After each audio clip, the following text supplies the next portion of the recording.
Tá começando o Cultura em Transe, um programa de entrevistas que se propõe a dissecar as facetas do setor cultural, trazendo um olhar político e social para as questões relacionadas à realização artística e também à construção dos profissionais ligados à cultura em Pernambuco.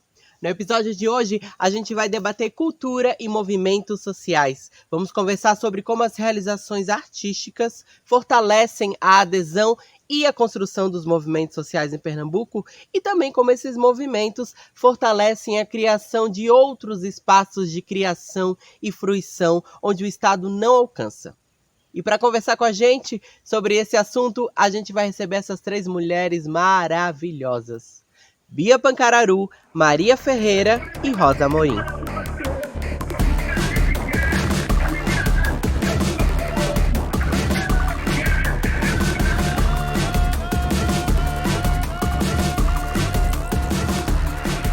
Cada uma delas de uma região diferente do estado, e cada uma delas carregam em suas corpas suas singularidades e experiências, mas que se unem no acreditar na arte e na cultura como ferramenta política de transformação social.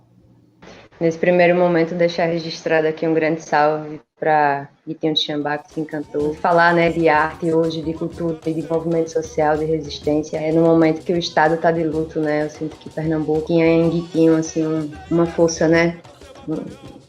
Uma estrela que apontava uma grande liderança, né, em nome da nossa cultura, da resistência do nosso Estado, deixar registrado esse salve e esse obrigada, Guitinho. Queria também iniciar falando, antes de falar de mim, trazer um pouco esse falecimento, né? Essa partida que a gente teve recente de Guitinho, da Xambá, tão importante para a cultura pernambucana, né? Para a cultura brasileira. Guitinho, que não é um projeto individual, né? Do Grupo Bongá. Guitinho, que é sobretudo um olhar coletivo para o seu território, para o seu espaço. São muitas gerações dentro do terreiro de Xambá em Olinda, são mães, são filhos, são netos, e que com certeza vai deixar acesa essa chama e essa presença de Guitinho tão importante para seu território, para sua terra. Então, Guitinho presente. Eu sou Bia Pancararu, tenho 27 anos, sou técnica em enfermagem. Há 7 anos eu trabalho, né, no Polo Pancararu, assistindo 3 aldeias, trabalhando na comunidade.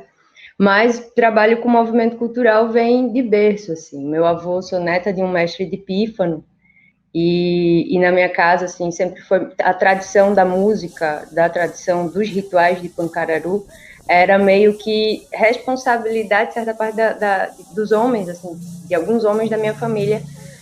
E meu avô foi um desses homens, assim, que participava ativamente dos rituais, tanto nas novenas, nos toques dos rituais indígenas. Então, com 14 anos, 15 anos, aconteceu um movimento de projeto para oficina de música de pífano e zabumba. Eu entrei como monitora e aí 2 anos depois virei coordenadora do projeto, e aí esse projeto durou assim 6 anos, enquanto meus amigos estavam, né, vivendo suas adolescências.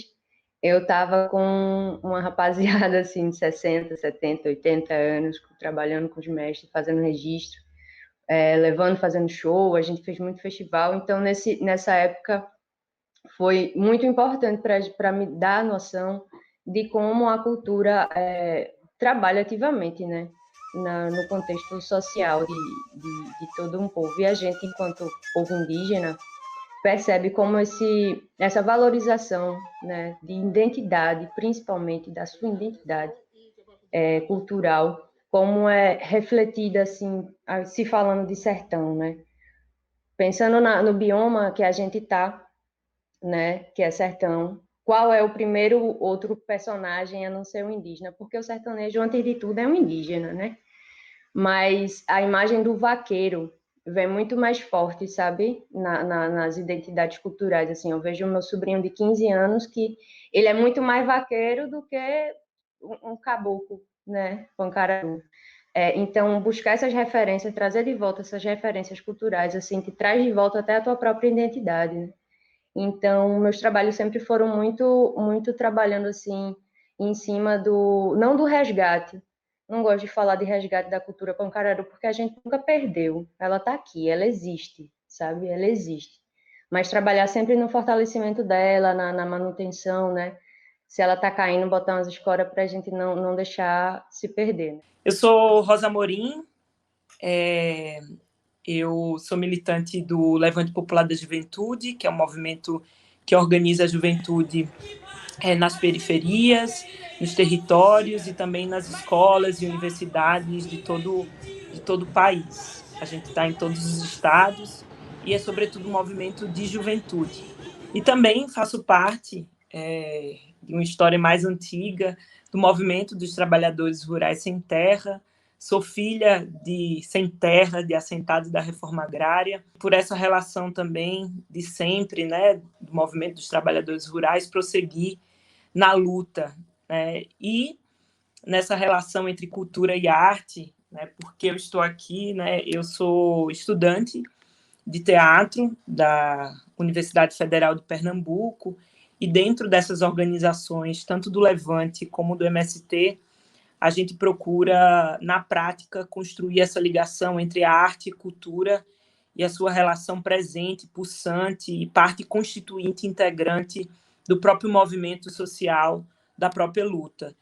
E tenho tarefas mais concretas nesse lugar de pensar a contribuição da arte e da cultura dentro dos movimentos. Então, dentro do Levante, eu estou, nesse momento, na gestão da Diretoria de Cultura da União Nacional dos Estudantes, e pelo MST, nesse momento, eu faço parte da coordenação cultural do nosso espaço no Recife, que é o Armazém do Campo, um espaço de produção e comercialização dos produtos dos assentados e acampados da reforma agrária, mas também é um espaço que tenta dialogar, né, com os espaços culturais da cidade do Recife e ter essa conexão entre o que é produção, né, e trazer a cultura também para esse espaço. É muito forte, é muito potente que hoje o Armazém do Campo é esse espaço em que o MST consegue dialogar, né, com a cidade, consegue colocar aí essa disputa política cultural na rua. Eu sou Maria Ferreira, sou fotógrafa aqui de Caruaru. Acredito que eu tenha começado de uma forma autodidata, vamos dizer assim, na fotografia desde 2012. Gostava muito de fotografar as ruas. Cheguei a trabalhar na feira um tempo e aí no caminho eu fotografava as plantas, as árvores, várias coisas que eu via. E também faço produção audiovisual aqui. Foi aprovada no curso técnico de produção de áudio e vídeo também. Fiquei muito feliz, porque tentei várias vezes iniciar aí nessa caminhada, né, de estudar realmente o audiovisual, que para mim é uma forma também, como o Bia fala, né, de a gente registrar mesmo os momentos e a luta do nosso povo, no meu caso, o povo negro, né. Sou poeta marginal, faço parte do Isla Caruaru e também vou na batalha, né, de organizar o Isla das Minas Caruaru, que já teve 2 edições. O Isla Caruaru vem desde 2017, e aí no Islã a gente tem essa questão do aquilombamento, eu acredito, assim, da gente trazer a favela para o centro da cidade também. Apesar de que a gente também estava, né, antes da pandemia, tentando fazer algumas edições na periferia, só que aí, quando a gente já estava com o planejamento todo pronto, veio essa pandemia, infelizmente, que já matou várias pessoas, né, no nosso país, e a maioria delas negras, inclusive, mas a gente não para de lutar, estamos aí na internet, vamos continuar o Islã online esse ano, e é isso, eu acho. O primeiro ponto que eu queria trazer é a questão do recorte geracional dentro dos movimentos e das organizações que vocês pertencem. Como vocês se articulam enquanto corpas femininas e jovens que são dentro desses espaços, e como que se dá essa relação com os mais velhos? Existe algum tipo de atrito geracional? É bem interessante quando eu penso na minha vida, assim, porque eu passei mais tempo da minha vida com pessoas idosas do que pessoas da minha geração mesmo, assim. Meus melhores amigos são pessoas mais velhas que eu, me relacionei com pessoas mais velhas que eu, sabe? Eu nunca conseguia estar na mesma faixa etária de turma, assim, que a minha, assim. Eu acho que até pelos interesses, sabe? Meus interesses sempre foram outros, assim, mais sérios, mais concisos e tal. Então, quando eu virei funcionária, sabe, que comecei a entrar na casa das pessoas, as pessoas me escutarem, as pessoas e me dar o respeito, né? Que aquele mais velho diz, você se dá o respeito, agora é uma mulher adulta, que está trabalhando, porque até antes disso eu era a guia de Neida Sapatão, do Agreste, só. Acabei virando um agente cultural, um agente de saúde, um agente, sabe, um agente de social, um agente de várias frentes dentro da minha comunidade, dentro do meu povo. E isso foi com muito tempo, assim. No processo de me assumir com 14 anos, todo o estranhamento, coisa que hoje a gente consegue falar, eu consigo levantar uma bandeira LGBT aqui dentro, mas levando muita porrada, assim, principalmente de homens mais velhos, né? A gente tentou fazer um encontro LGBT aqui, e aí saiu que a gente ia fazer uma parada gay durante a tradição Pancararu, e aí distorcem, sabe, sempre pegar o nosso discurso de resistência, de força, como afronta, não é uma afronta, a gente precisa falar, né? Hoje faço uma atividade em massa com a minha comunidade e observo que pessoas estão no mesmo caminho que eu passei há 10 anos atrás, vamos olhar por essa pessoa, sabe? Vamos fazer um debate sobre população LGBT indígena, por que não? Então, um choque que eu dou direto, principalmente com os velhos, é ser meu próprio exemplo, sabe? Eu sou o meu próprio exemplo. Ao invés de atirar pedra naquele bicho que está longe, você se coloca como o bicho que está perto. Eu, Bia, me sinto muito mais confortável em ser LGBT na cidade do que na aldeia. Mas eu me sinto mais à vontade para ser pancararu na aldeia do que na cidade, sabe?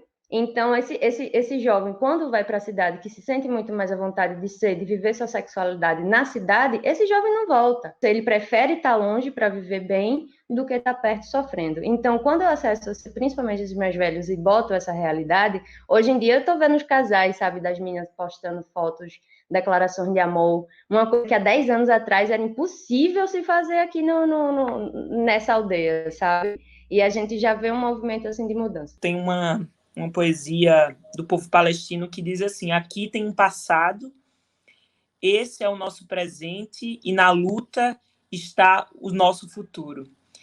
Todos aqueles que morreram no sangue serão as nossas canções de liberdade, serão os nossos exemplos e por aí vai. Então, a nossa luta, tanto no Levante, principalmente no Levante, por ser um movimento tão jovem, né? O Levante é um movimento que se nacionaliza em 2011.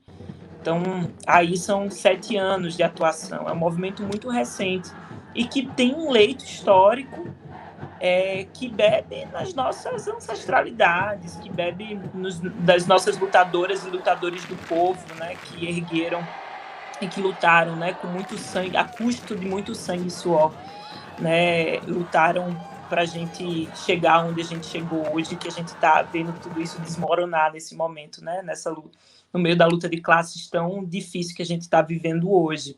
Mas principalmente sobre essa coisa das gerações, acho que o MST, para mim, e para o Levante, é um dos grandes exemplos. Eu acho que a nossa inspiração geracional, por mais que esteja, né, um movimento também tão recente, se a gente for olhar para a história de luta e resistência do povo brasileiro, claro, a gente tem várias outras referências nesse leito histórico, mas enquanto jovem, os companheiros e companheiras do MST conformam esse leito histórico, né, a nossa trajetória de luta, essa grande inspiração para a gente, que são os assentados e acampados, né? A luta pela reforma agrária em geral no Brasil, eu acho que é um dos pilares muito importantes para a gente olhar e se inspirar, porque a luta pela reforma agrária, inclusive, ela extrapola, né, a própria luta, né, do MST que está agora, né, que é muito recente, se a gente for olhar até, enfim, o povo indígena, os quilombolas, o povo negro, enfim, todos esses, né, de Dandara, a Zumbi,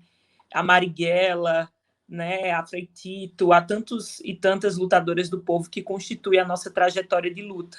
É muito bonito uma coisa que o MST traz, que hoje a gente é muito presente em todos os espaços, que é essa concepção da mística. Eu não sei se vocês, né, já ouviram falar, né, mas a mística é sempre um espaço se traduz na prática como uma apresentação artística, cultural, antes de qualquer espaço de debate, de discussão política. Então, sempre vai começar com uma mística, que é meio teatralizada, cantada, poetizada, enfim, mas que a mística nada mais é do que esse espaço de manter a chama acesa, resgatando os nossos antepassados, resgatando o nosso leito histórico, resgatando as nossas referências, e que isso vai se traduzir em arte, né? Isso vai traduzir numa palavra de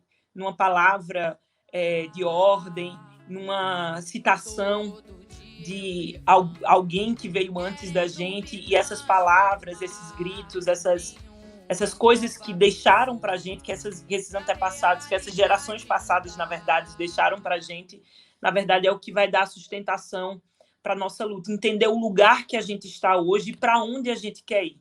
Por isso que aqui a gente tem um passado, importante lembrar, a gente não veio do nada, a gente está vivendo um presente, mas visualizando um futuro que será também, né, de muita luta e resistência. Bia, quando fala, né, o meu exemplo é importante, porque assim, as próximas gerações vão ter, as próximas gerações, né, LGBTs, né, elas vão ter em quem se referenciar. Alguém passou por aqui, alguém teve que passar todos os amores e dores, né, para fincar uma bandeira colorida LGBT no território indígena, né, no território da reforma agrária, e por aí vai. Então, eu acho que é uma discussão muito importante, e é sempre importante a gente resgatar, olhar de onde a gente veio para onde a gente vai. E no MST e no Levante isso é bem forte.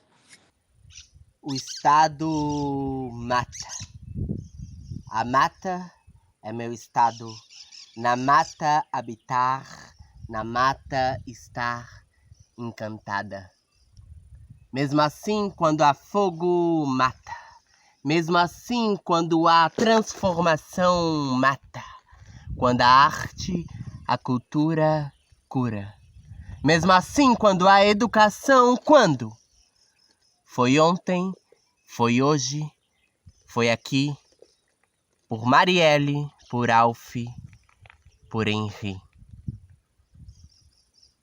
Maria, aproveitando esse gancho levantado por Rosa, além da questão geracional, eu queria que você falasse quem são as suas referências da área que você atua enquanto mulher, preta, artista e militante. Então, na questão da literatura, eu acho que pesa um pouco mais, assim, essa coisa das gerações antigas, porque o que prevalece aqui como literatura em Caruaru é o cordel, né? E aí a poesia marginal chega não para confrontar, mas eles consideram como se fosse um confronto, assim, entre movimentos literários, como se, com medo, talvez, de que a poesia marginal apague o cordel. E já conversei com o Urbano sobre isso, a gente quer levantar o cordel junto com a poesia marginal para que a gente mostre as características que são semelhantes e as diferenças, e o quanto isso pode ser bonito também, sabe?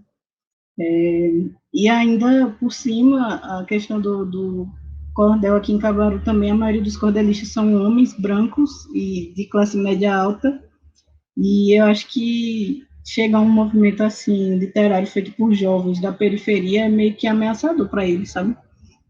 E me incomoda muito esse olhar que eles têm também sobre o nosso movimento, porque a gente, nos festivais que a gente produz e os festivais que eles produzem também, a gente poderia fazer uma conexão massa de juntar, né, para juntar os públicos também de cada arte, assim, mas é muito difícil o diálogo, assim, é uma coisa que a gente está caminhando bastante, assim, está lutando muito para ver se a gente consegue fazer essa união aí, e que eles aceitem também a poesia marginal feminina, né, porque não sei se vocês gostam de cordel, mas tem muitos cordéis que tem palavrão e essas coisas todas, assim, falam de sexo e etc, mas quando é uma mulher falando, incomoda bastante, assim, principalmente os homens, né?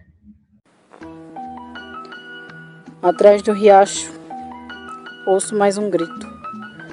Foi Dona Leidinha chorando ao ver no chão o corpo estirado de seu menino. Wesley estava na varanda ouvindo o som quando a polícia chegou. Foram logo mandando soltar o celular, colocar a mão na parede e a última coisa que ouviu do seu filho foi: "Eu não tô com nada não tô com nada não, senhor." Ouviu a queda do celular e do seu filho. Sentiu uma dor enorme no peito. Quando ouviu o tiro, correu para ajudar, mas infelizmente não tinha mais jeito. Até agora, não se sabe ao certo o que aconteceu. Cada um fala uma coisa, uns que foi reação, outros que foi desacato. E para Dona Leidinha o que importa mesmo é que, sem socorro nenhum, nas mãos da polícia, seu filho caçula morreu. A maioria das pessoas que estão no Islã hoje são pessoas mais jovens que eu, né? Eu tenho 26 anos. E são pessoas que ainda estão engateando para escrever, e aí já, quando elas chegam no movimento, já chegam com esse peso de ter um movimento que vai contra o que você faz, é bem complicado. E aí muitas meninas, né, que, como eu falei, eu faço o Islã das Meninas aqui em Caruaru, e só rolou 2 edições, justamente porque as meninas não se sentem à vontade de recitar, porque a gente nunca foi colocado no lugar de fala, né, assim, a gente nunca foi colocado num palanque ou num palco para falar o que a gente sente e o que a gente quer do Brasil, né, e aí quando a gente dá essa oportunidade é bem difícil de chegar às meninas. A segunda edição do Islã das Meninas, inclusive quem apresentou foi Rena, e já quebrou mais uma barreira aí para a gente também. Muitas pessoas me questionaram o porquê da gente ter pedido a Rena para apresentar o Islã, e eu falei, né, sobre a importância do ingresso, eu acho, das mulheres trans, assim, no movimento também da escrita, e para nossa felicidade, quem venceu foi Sofia Fragoso, né, que é também uma mulher trans aqui de Caruaru. Roberta Estrela Dalva, para mim, é uma referência do caralho. Eu gosto muito do trabalho dela e como ela consegue, vamos dizer, como se ela fosse um povo, sabe, com vários braços que vai ministrando, assim, vários movimentos ao mesmo tempo. Eu me espelho muito nela, e a forma como Carolina Maria de Jesus escrevia também me deixa muito acolhida, assim, como se eu fosse abraçada, sabe, pela literatura, porque minha poesia eu não considero uma poesia, vamos dizer, com palavras mais rebuscadas, né, que nem o Urbano fala. Nunca entrei na universidade na minha vida, e aí são palavras mais simples, mas que, de certa forma, eu tento mostrar o que eu estou sentindo, né, e Carolina Maria de Jesus tinha muito isso também. Estou pegando mais referências de pessoas que estão vindo agora, tipo Rena mesmo, Rosa, né, como eu falei, eu não sei se ela escreve, mas eu já vi ela recitando, achei maravilhoso. E são essas pessoas que me fazem ter vontade, assim, de continuar no movimento, apesar da insegurança e essas coisas todas. Eis aí a sequidão. Secas estão as panelas, as cidades, as gargantas, nesses tempos em que a lei protege mansões enquanto rouba o sonho da rapaziada. Põe um olho no caminho aberto por malês, canudos e balaiada. Pelas revoltas negras, coluna Prestes e a bandeira da reforma agrária. E o outro olho no horizonte dos levantes que virão. A revolta dos oprimidos sempre será a chave da vida que virá. É o bom combate de conselheiro que lá do alto da montanha o sino vai anunciar. Primeiro, sobre essa relação entre a arte e a cultura dentro dos movimentos, que eu acho que é bem importante trazer nessa conversa, né? Primeiro, porque a gente tem uma falsa ideia de que a questão da cultura apenas ela é vinculada às atividades culturais, né, dentro da sociedade. Então, tradição da música, do teatro, da pintura, das artes plásticas, enfim. E, às vezes, a gente esquece que a dimensão cultural ela é muito mais abrangente, né? Fala dos nossos hábitos, dos nossos costumes, das nossas tradições, das nossas inovações.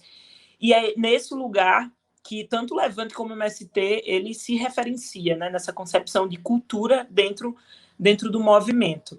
Então, existiu alguns movimentos na história do Brasil, da cultura, da política, que foram muito fortes, né? Que não dissociou a esfera da política, da economia, da educação e da cultura. As coisas caminhavam juntos.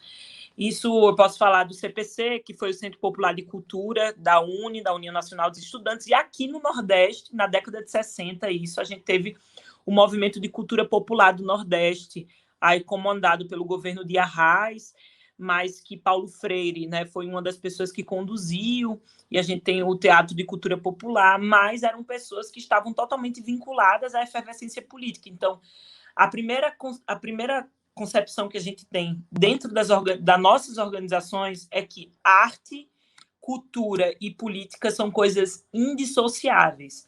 A arte, ela não é um apêndice da luta, né? Não é uma coisa para enfeitar, né? Para ser apenas um entretenimento dentro do nosso processo. Também é arte, deve ser também entretenimento. Mas a arte e a cultura, é, sobretudo, uma forma da gente potencializar a nossa luta. Então, ela se torna também uma ferramenta de luta. Então, a partir disso, tanto o MST como o Levante, é bem interessante trazer isso, porque dentro da organização a gente tem um setor que cuida disso, né, que vai reunir os artistas, a gente não dissocia. Inclusive, por exemplo, eu sou atriz, eu sou artista, mas eu estou dentro da dimensão política também da organização. Meu trabalho não é só desenvolver a minha produção artística, meu trabalho também é estar no moinho do furacão. Então, ser militante e ser artista não é uma contradição. Não é uma contradição dentro das nossas organizações. Claro que a esquerda, né, perdeu, depois que esses movimentos da década de 60 se diluiu, a esquerda dividiu essas coisas, né? E aí o MST e o Levante são movimentos que, ao meu ver, resgatam isso, resgatam a importância que a arte tem dentro da luta política no nosso país. O MST tem o coletivo de cultura, a música e a poesia são linguagens muito fortes dentro do MST, e o teatro também. O teatro, esse ano, a Brigada Patativa da Saré, que é a Brigada de Teatro do MST, vai fazer 20 anos, esse ano, agora de 2021. Então, é bem simbólico também entender que tem, por exemplo, uma brigada de teatro dentro do MST, que acontece em todo o Brasil, muito mais fortes, Sul, Sudeste, mas assim, Ceará, né, vários estados que têm a produção, né, vinculada, e a produção não só com qualidade estética, com várias questões. Então, no MST isso é bem forte, e no Levante, que é esse movimento novo que pretende dialogar com a juventude, a partir do que a juventude se identifica, não tem como a gente negar o poder que a arte tem. Maria deve saber o quanto o Islã é um instrumento organizador da juventude. A cultura organiza a juventude. Se a gente não discutir esses instrumentos, esses meios, né, de produção, do que a juventude está fazendo, a gente está se distanciando da juventude, das possibilidades de organizar. Então, a arte é um instrumento organizador das massas, da juventude, do povo. Aí no Levante a gente tem o que a gente chama de coletivo de agitação e propaganda, que é onde a gente tem diversas áreas de atuação vinculadas às artes, de todas as linhas, né? Desde o teatro, das artes plásticas, da música, e por aí vai. Então, para vocês terem noção, sou dirigente, né, da organização, e também estou enfiada aí em todo esse processo. Eu nunca fiquei nem à frente das câmeras, nem muito ali, artisticamente falando, responsável, né?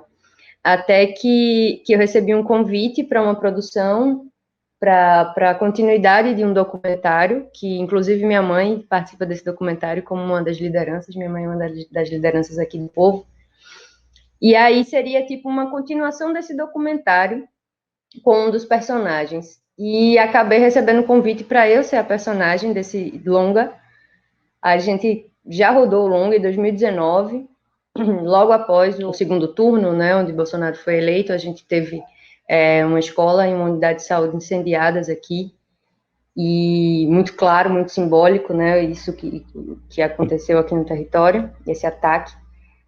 E aí esse ataque é meio que o pano de fundo, assim, o cenário desse longa. Então foi minha primeira experiência na frente das câmeras e assinando o roteiro também, porque afinal é a minha história, né? Ninguém melhor para contar a minha história do que eu mesmo. E aí, a partir disso, dessa experiência, desse roteiro, eu comecei a fazer outros projetos e as parcerias dentro do movimento indígena, né? Recentemente a gente viu uma discussão, assim, como não se tem produções indígenas. Na verdade, tem. Né? Na verdade, a gente não sabe onde está, não sabe como procurar, e a preguiça de procurar que é muito grande. Né? Ah, mas não tem notícia sobre índio, não tem filme sobre índio, não tem... Tem, as pessoas que não se interessam em procurar, né? Então, dizendo aqui que tem muitas produções, e aí estou como curadora do Cine Curumim agora, dessa edição, 2021, e aí sempre contribuindo, assim, sabe? A gente fez um projeto também pela Audi Blanc, de formação de comunicadores, também trabalho como comunicadora, fazendo formação, assim, mentoria para novos comunicadores indígenas, assim, cada povo fazer suas mídias, suas redes sociais, a gente vai, né, encaixando. Então, tem uma parceria forte com o Graça Guarani, com o Xandão Pancararu, que são do audiovisual, assim, das antigas mesmo, sabe? O pessoal de comunicação da POIM, da PIB. Então, a gente tem sempre uma teia grande, assim. Trazendo para esse contexto político podre que a gente está vivendo, eu acho que tanto os movimentos sociais quanto os artistas, né, são um alvo bem forte, assim, né, do bolsonarismo, e vocês, enfim, enquanto representantes desses espaços, desses movimentos, às vezes são, né, amplamente, assim, 2, 3 vezes alvo, né, por ser indígena, por ser preta, por ser mulher, por ser dentro de movimento social, por ser artista, né, então acaba se tornando uma grande bolha que o público em geral, né, perante ao bolsonarismo acaba tendo, né, criando esses estereótipos, assim. E aí eu queria saber quais as estratégias, né, que vocês, enquanto artistas, enquanto articuladoras, dentro dos movimentos, utilizam ou pretendem utilizar, né? Como que vocês veem esse ponto, assim, né? Acho que primeiro a gente está vivendo um momento mais difícil que as nossas gerações presenciou, a nossa geração presenciou, né? Estamos falando aqui com os jovens, né? Um momento mais dramático, de um acirramento de uma crise que não é só sanitária, de uma crise que já matou milhões no mundo, mas de uma crise que ela é política, econômica, que ela é social, uma crise que é humanitária, uma crise que é, sobretudo, ambiental. E esse momento dramático coloca para nós, né, forças populares, para nós, povo brasileiro mesmo, né, não só para os movimentos que têm o desafio de pensar estratégias, né, de combate a esse momento, mas coloca para a gente um momento de defensiva, né, um momento de dificuldade de atuação. E para além dessas crises todas embrincadas nesse momento, ela vem junto de um processo, de um momento político extremamente conservador, extremamente fundamentalista, extremamente fascista, LGBTfóbico, racista. Quais são as estratégias de luta e resistência nesse momento?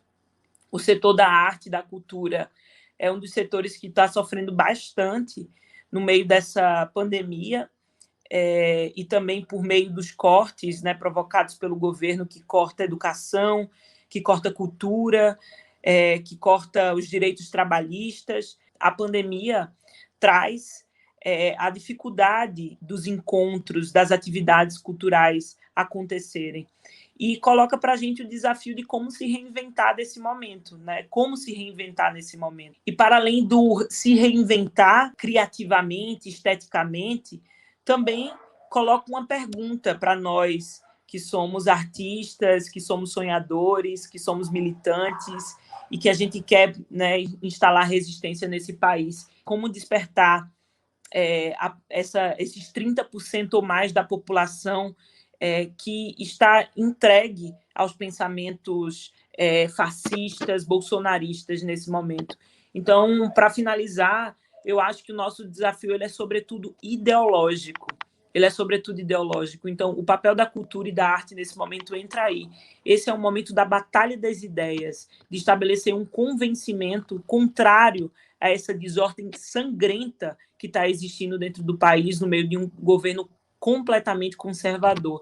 Então, a cultura ela tem um papel o papel que é nos convencer a partir não só, né, das ideias, sobretudo das ideias, mas também a partir do sensível. E a arte tem esse poder de transformar. Apesar de, nesse momento, a gente não conseguir se mover muito por conta das dificuldades, mas que o nosso desafio nesse momento é, sobretudo, ideológico, e a arte e a cultura está aí na batalha das ideias. Eu acredito muito no poder que a gente tem de ação, de pensamento, sabe? É triste ver como a gente está cansado, né? Como tá todo mundo com... todo mundo, eu acho que tá todo mundo com uma áurea, assim, de exaustão, sabe? De repetir, de falar, de convencimento. Eu passei agora por um momento bem difícil na comunidade com a vacinação. Chegar na casa do parente com a vacina na mão e esse parente recusar a vacina, claramente seguindo um pensamento, né? Uma ideologia, né? Legitimada pelo nosso presidente, infelizmente. Então, a gente tem que se munir, é o que a gente repete muito, sabe? É corpo fechado e pé ligeiro. Eu escutei uma vez de uma mais velha que a maior tecnologia ancestral do povo indígena sempre foi a cisma. Ser cismado, ser desconfiado, ser um pé atrás, sabe? Foi o que nos manteve vivo até hoje. E aí a gente fez uma reflexão muito, muito interessante sobre isso, né? Como cuidado, a gente ter cuidado, não onde pisa é importante. Mas que chega um momento na vida que a gente tem que se lançar, né? Que a gente tem que enfrentar os medos, enfrentar o que tem por trás da nuvem de fumaça e desbravar, né? E eu acredito que esse momento está sendo muito agora, está sendo muito assim. A gente está sendo chamado para uma revolução constante, dia a dia, todo dia. O bom dia que você dá faz diferença, sabe? A gente está pegando um pouco do que Rosa falou. Eu acredito também que é uma questão social, é uma questão política, é uma questão econômica, mas é uma questão também de caráter, de humanidade, sabe? A gente vê pessoas que se legitimam desse momento para poder ser violento, para poder falar o que sempre quis falar e nunca teve, né, uma janela. Então, eu acho que a gente precisa fortalecer muito o nosso psicológico, o nosso emocional, quem está à nossa volta, sabe? Nós que somos pessoas, né, nossos corpos que estão, querendo ou não, em várias linhas de frente, sabe? Meu corpo está na linha de frente, tanto como profissional de saúde, como mulher, como indígena, sabe? Como agente cultural, enfim, em várias frentes. Então, que a gente se cuide, sabe? Um pouco, olhar para dentro. O movimento político, o movimento social, Brasília, enfim, lá fora, tudo isso não vai mudar do dia para a noite, e é muito triste saber disso, né? Então, que a gente se fortaleça, que a gente busque fortalecer o nosso corpo, o nosso espírito, quem está ao nosso redor, fortalecer a nossa família, fortalecer nossos amigos, que um povo fortalecido, uma pessoa fortalecida é muito mais difícil de ser derrubada, de ser quebrada, né? É isso aí, vamos se fortalecendo, se cuidando e caminhando sempre em frente, mas também sabendo os passos que cada uma de nós pode dar nesse momento.